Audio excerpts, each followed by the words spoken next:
Members అందరికీ మా అందరి పక్షమున మా పక్షమున సంఘ పక్షమున చప్పట్లు పడదాము ఒకసారి. వారి వందనాలు తెలుస్తూ అమ్మగారు దేవుని వాక్యాన్ని మనకు అందించబోతున్నారు.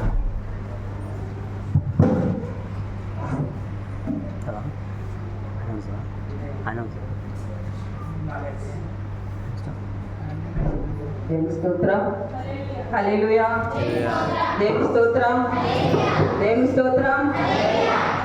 ప్రభునందు ప్రియమైన దేవుని సంగమా, మీ అందరికీ నా యొక్క హృదయపూర్వక వందనాలు తెలియజేస్తున్నాను.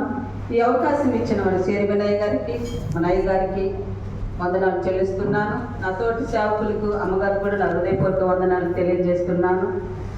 సంఘములో స్త్రీల మైత్రి పండుగ కోసము సిద్ధపరచబడిన స్త్రీలందరూ అందరూ ఉన్నారు. ఇప్పుడే పాట ద్వారా మనం ఇల్లు విన్నాము.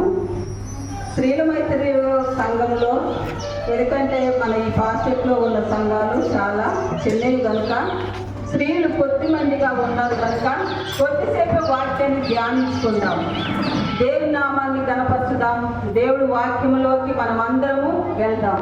దేవుని స్తుతించుటలో ఘనత ఉన్నది, దేవుని మహిమపరచుటలో ఘనత ఉన్నది కనుక ఈ రోజు ఒక స్త్రీని మనము జ్ఞాపకం చేసుకుందాం. ఎంతో మంది స్త్రీలు ఉన్నారు కానీ మనం ఈ రోజు మాత్రం ఒక స్త్రీ గురించి మనం తెలుసుకుందాం. ఎన్నో వేల నుండి మన బ్రతుకు దినములంతా కూడా దేవుని స్మరించే వారమే. ఆ స్త్రీ గురించి మనము తెలుసుకునే వారముగా ఉంటున్నాం. ఆ స్త్రీని తెలుసుకున్న మన జీవితం ఎలా ఉన్నదో ఒకసారి గమనించుకుందాం. 1 సమూయేలు గ్రంథము 1వ అధ్యాయము 6వ వచనంలో ఒకసారి మనం చూసుకుందాం. 1 సమూయేలు గ్రంథము 1వ అధ్యాయము 9వ వచనం నుండి 6వ వచనంలోకి మనం తెలుసుకుందాం. ఒకసారి చదివి సహాయం చేయండి. చదవండి, గట్టిగా చదవండి.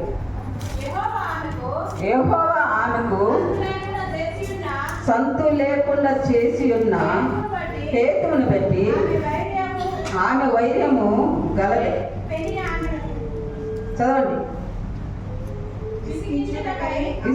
ఆమెను విసిగించుటకై ఆమెకు కోపము పుట్టించుచు వచ్చును. దేవుని స్తోత్రం, హల్లెలూయా, హల్లెలూయా, దేవుని స్తోత్రం, హల్లెలూయా.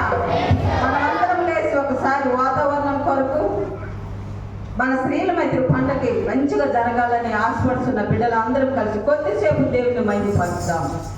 అందరం లేచి చేతులెత్తి వాతావరణము స్వాధీనంలో ఉంచుకున్నట్లుగా అలలు గాలితో మనకి గాలి బాగా వేగంగా వస్తుంది కనుక దేవుని స్మరించుదాం. చాలా చేసి కూర్చున్న తల్లుల సమాజం వారు, యవనస్తులు, పురుషులు అందరూ కూడా కలుసుకొని మనం ఒక చిన్న వచనం పాడుకొని దేవుణ్ణి మహిమపరుస్తూ ఆరాధిస్తాం. అందరికి వచ్చిన పాట అందరం కలిసి పాడుకుంటూ దేవుని మహిమపరుస్తాం. ముఖ దర్శన